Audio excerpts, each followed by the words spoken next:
کہ ایک مرتبہ آقا علیہ الصلوۃ والسلام اپنی اماں آمنہ کا دودھ پی رہے تھے، لیکن سیدہ آمنہ رضی اللہ تعالی عنہا ان کے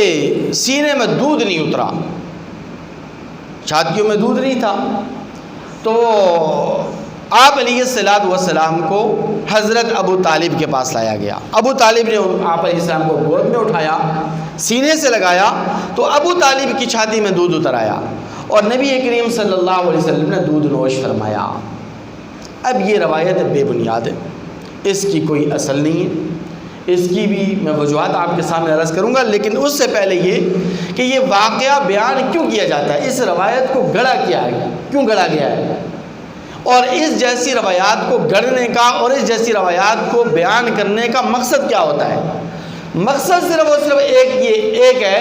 کہ ابو طالب کو مسلمان ثابت کرنا ہے، بس کہ ابو طالب مسلمان تھے، اور اس روایت کو بنیاد بنا کر کہا جاتا ہے کہ دیکھو نا جی، جس شخص کے جسم میں جس شخص کا دودھ نبی کریم صلی اللہ علیہ وسلم کے جسم میں داخل ہوا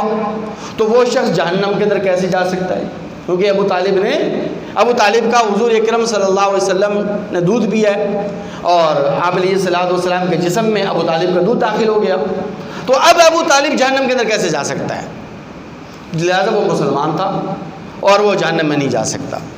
اب میں اس کے دلائل بھی آپ کے سامنے عرض کرتا ہوں کہ ابو طالب اس دنیا سے ایمان کی حالت میں رخصت ہوئے یا نہیں۔ صحاح ستہ کی تمام کتب کے اندر یہ روایت بڑی صراحت کے ساتھ اور وضاحت کے ساتھ آئی ہے کہ ابو طالب اس دار فنا سے ایمان کی حالت میں رخصت نہیں ہوئے، اسلام کی حالت میں رخصت نہیں ہوئے، بلکہ ان تمام کتابوں کے اندر یہ الفاظ ملتے ہیں کہ ابو طالب کا جب انتقال ہونے لگا تو آقا علیہ الصلوۃ والسلام خدمت اقدس میں حاضر ہوئے اور حاضر ہو کر عرض کیا کہ چچا جان، آپ میرے کان میں ایک مرتبہ کلمہ پڑھ لیجئے تاکہ میں آپ کے صاحب ایمان ہونے کی گواہی دے کر روز محشر آپ کی شفاعت کر کے آپ کو جہنم کی آگ سے بچا سکوں۔ لیکن ابو طالب کیا جواب دیتا ہے؟ اخترت النار علی العار، کہ میں آگ کو آر پر برداشت کر لوں گا، آگ مجھے برداشت ہے، آر مجھے برداشت نہیں ہے۔ کل لوگ یہ طعنہ دیں گے کہ ابو طالب تو مکہ کا اتنا بڑا سردار تھا، تو پوری زندگی اپنے آباء و اجداد کے دین پر رہا، تو نے اپنے آباء و اجداد کے دین کو اختیار کیے رکھا، لیکن عین موت کے وقت موت کے ڈر سے، موت کے خوف سے تو نے اپنے آباء و اجداد کا دین چھوڑ دیا اور اپنے بھتیجے کا دین قبول کر لیا، یہ آر میں برداشت نہیں کر سکتا، اس لیے ابو طالب نے کلمہ نہیں پڑھا۔ دوسری دلیل حضرت عبداللہ ابن عباس، حضرت عبداللہ ابن عمر، حضرت قتادہ رضی اللہ تعالی عنہم اجمعین، یہ تینوں جلیل القدر صحابی رسول ہیں، ان تینوں کا قول تمام تفاسیر کے اندر منقول ہے کہ قرآن مجید فرقان حمید کی یہ آیت اِنَّكَ لَا تَهْدِي مَنْ أَحْبَبْتَ وَلَكِنَّ اللَّهَ يَهْدِي مَنْ يَشَاءُ، یہ آیت مبارکہ ابو طالب کے متعلق نازل ہوئی ہے۔ آقا علیہ السلام کو فرمایا گیا کہ اے میرے محبوب پیغمبر، آپ اس شخص کو ہدایت نہیں دے سکتے جس کو آپ چاہتے ہیں، بلکہ ہدایت اسے ملے گی جسے اللہ چاہے گا، ہدایت صرف اور صرف اللہ کے ہاتھ میں ہے۔ وَهُوَ أَعْلَمُ بِالْمُهْتَدِينَ، اور اللہ اچھی طرح جانتے ہیں کہ کون ہدایت یافتہ ہے، کس کے دل کے اندر ہدایت کی طلب ہے۔ تیسری دلیل حضرت عباس رضی اللہ تعالیٰ عنہ فرماتے ہیں، جو حضور اکرم صلی اللہ علیہ وسلم کے چچا ہیں، وہ فرماتے ہیں کہ میں نے آقا علیہ السلام سے عرض کیا، اور یہ روایت صحیح مسلم کے اندر موجود ہے، آقا علیہ السلام سے عرض کیا میں نے کہ یا رسول اللہ، آپ کے چچا ابو طالب نے آپ کی بہت زیادہ خدمت کی، آپ کا خیال رکھا، آپ کو پال پوس کر بڑا کیا، جب تک وہ زندہ اور حیات تھے وہ آپ کی خدمت کے اندر اور آپ کی حفاظت کے لیے برسر پیکار تھے جب تک وہ حیات تھے۔ مکہ کے دشمن، مکہ کے کافر، مکہ کے غیر مسلم، مکہ کے مشرک آپ کا بال تک نہ بھاگا کر سکے، تو اب آپ کی ذات سے انہیں کیا فائدہ ہوگا؟ آپ کی ذات سے انہیں کیا فائدہ ملے گا؟ تو نبی کریم صلی اللہ علیہ وسلم نے فرمایا کہ میری شفاعت کی برکت سے، میری شفاعت کی برکت سے جہنم کے کنارے پر ابو طالب ہوگا۔ اگر میری شفاعت شامل حال نہ ہوتی تو ابو طالب جہنم کے سب سے نچلے درجے میں ہوتا، لیکن میں نے شفاعت کی، اللہ تبارک و تعالی نے میری شفاعت کی لاج رکھی اور اس کو جہنم کے کنارے پر کھڑا کر دیا۔ تیسری اور ایک اور دلیل صحیح مسلم کے اندر موجود ہے۔ صحیح مسلم کے الفاظ یہ ہیں، نبی کریم صلی اللہ علیہ وسلم نے فرمایا کہ جہنم کے اندر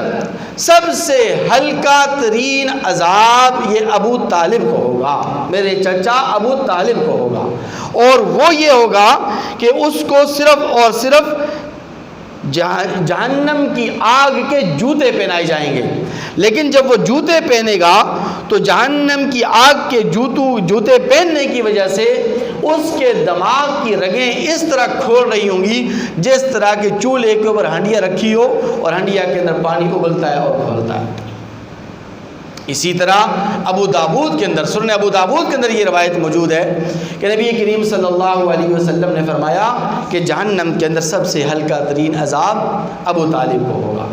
حضرت علی المرتضیٰ شیر خدا رضی اللہ تعالی عنہ خود فرماتے ہیں، وہ خود اس واقعے کے راوی ہیں کہ جب میرے ابا جان کا انتقال ہوا تو میں نبی کریم صلی اللہ علیہ وسلم کی خدمت اقدس میں حاضر ہوا اور میں نے حاضر ہو کر عرض کیا کہ حضور آپ کے گمراہ کن چچے کا انتقال ہو گیا ہے، کیونکہ وہ راہ ہدایت پر تو تھے نہیں، اسلام قبول نہیں کیا، اور جب انہیں اسلام قبول نہیں کیا وہ گمراہی ہوتا ہے۔ آپ کے گمراہ چچا کا انتقال ہو گیا، اب میرے لیے کیا حکم ہے؟ نبی کریم صلی اللہ علیہ وسلم نے فرمایا کہ جاؤ، جا کر اس کو غسل دو، لیکن اور کچھ کام نہیں کرنا، بس صرف غسل دینا ہے، واپس آ جانا میرے پاس، بغیر کوئی کام کیے میرے پاس واپس آ جانا۔ جیسے میں ان کو غسل دیا واپس آ گیا تو نبی کریم صلی اللہ علیہ وسلم نے فرمایا کہ تم غسل کر لو اور اپنے آپ کو پاک کرو، یعنی آپ علیہ الصلوۃ والسلام نے اس کی نماز جنازہ پڑھنے اور آپ علیہ الصلوۃ والسلام نے اس کو کفن وغیرہ پہنانے کی اجازت نہیں دی، نہ آپ نے حکم ارشاد فرمایا۔ تو یہ تمام روایات اس بات کی طرف اشارہ کر رہی ہیں کہ ابو طالب اس دنیا سے ایمان کی حالت میں رخصت نہیں ہوئے۔ اب رہا معاملہ روز آخرت کا، عالم محشر کا، آخرت کا جو معاملہ ہے یہ اللہ تبارک و تعالیٰ کے پاس ہے۔ ہم تو کوئی جہنم کے داروغے یا جنت کے داروغے نہیں ہیں، یا ہم کسی کو جہنمی قرار دیں یا جنتی قرار دیں، لیکن یہ ہے کہ جنت میں داخلے کے لیے بنیادی جو یہ شرط ہے وہ ہے ایمان۔ جب ایک بندہ ایمان کی حالت میں دنیا سے رخصت نہ ہو تو اس کی کتنی دینی خدمات کیوں نہ ہوں، اس کی رفائی کاموں کے اندر کتنے بڑے بڑے کارنامے کیوں نہ ہوں، وہ جنت کے اندر داخل نہیں ہو سکتا، کیونکہ جنت کے اندر صرف اور صرف صاحب ایمان لوگ ہی جائیں گے۔ اب یہ جو روایت گڑھی گئی ہے آقا علیہ الصلوۃ والسلام کو دودھ پلانے کی، تو اس روایت کی متعلق بھی میں آپ کو بتا دوں کہ یہ روایت جو ہے یہ سخت ضعیف ہے، اور مزے کی بات یہ ہے کہ یہ جو روایت ہے زیادہ تر یہ اہل تشیع کی کتابوں کے اندر آپ کو ملے گی،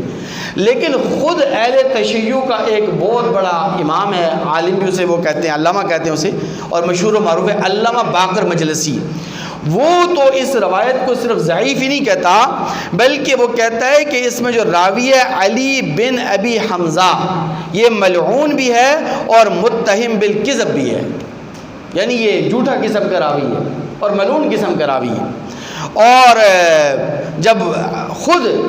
علامہ باقر مجلسی یعنی اہل تشیع کا خود ایک عالم دین، اہل تشیع کا خود ایک ذاکر، ایک بہت بڑا امام اس روایت کو ضعیف قرار دیتا ہے، تو پھر اس روایت کا جو ہے نا وہ آپ اندازہ لگا لیں کہ اس روایت کی سند کیسی ہوگی اور اس روایت کی صحت کیسی ہوگی۔ تو اس لیے ایک اور علمی سوال بھی کیا جاتا ہے اسی واقعے کو بنیاد بنا کر، یعنی ابو طالب کو لے کر، کہ اگر ابو طالب مسلمان نہیں تھے، ایمان کی حالت میں دنیا سے رخصت نہیں ہوئے، تو پھر کیا وجہ تھی کہ ان کے نکاح کے اندر ایک مسلمان صحابیہ موت تک رہی جن کا نام تھا فاطمہ بنت اسد۔ ابو طالب کی جو بیوی تھی ان کا نام تھا فاطمہ بنت اسد۔ تو علمی سوال یہ کیا جاتا ہے، لوگ یہ سوال اٹھاتے ہیں کہ اگر ابو طالب مسلمان نہیں تھے تو اب یہ پھر فاطمہ بنت اسد جو ایک مسلمان صحابیہ تھی وہ ان کے نکاح کے اندر کیسے رہی اور موت تک ان کے ساتھ رہی؟ اور حقیقت بھی یہی ہے، حقیقت بھی یہی ہے۔ تو اس کا دیکھیے جواب یہ ہے کہ ابو طالب کا جو انتقال ہے وہ ہجرت سے 3 سال قبل عام الحزن کے سال ہوا۔ ہجرت سے 3 سال قبل عام الحزن کا جب سال تھا تو اس سال ابو طالب کا انتقال ہوا، جبکہ مسلمان مردوں کو اور مسلمان عورتوں کو غیر مسلم مردوں اور عورتوں سے نکاح کی جو حرمت ہے وہ سن 6 ہجری کے اندر صلح حدیبیہ کے موقع پر نازل ہوئی ہے۔ وَلَا تَنْكِحُوا الْمُشْرِكَاتِ حَتَّى يُؤْمِنُوا وَلَا تُنْكِحُوا الْمُشْرِكِينَ حَتَّى يُؤْمِنُوا۔ یہ جو آیت مبارکہ ہے اور غیر مسلموں سے نکاح کی حرمت کا جو حکم آیا ہے یہ سن 6 ہجری کے اندر آیا ہے اور صلح حدیبیہ کے ساتھ یہ حکم نازل ہوا ہے۔ تو اس لیے یہ جو سوال ہے، یہ جو اعتراض ہے، یہ بھی بے بنیاد ہے۔ اس سوال کو بنیاد بنا کر ابو طالب کے صاحب ایمان ہونے کی یا مسلمان ہونے کی ناکام کوشش کی جاتی ہے۔ اس لیے میری گزارش ایک تو علماء سے بھی ہے،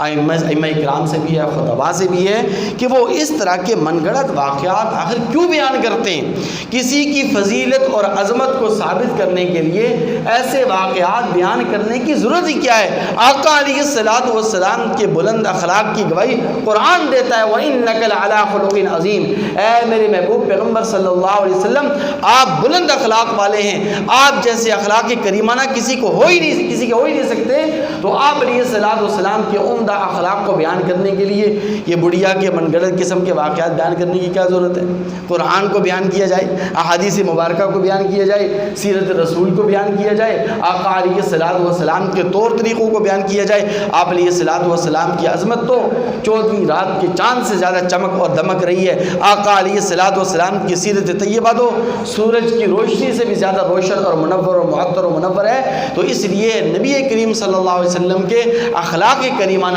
یا کسی صحابی رسول کے بلند اخلاق کو بیان کرنے کے لیے ان بے بنیاد قسم کے واقعات کا سہارا لینے کی کوئی ضرورت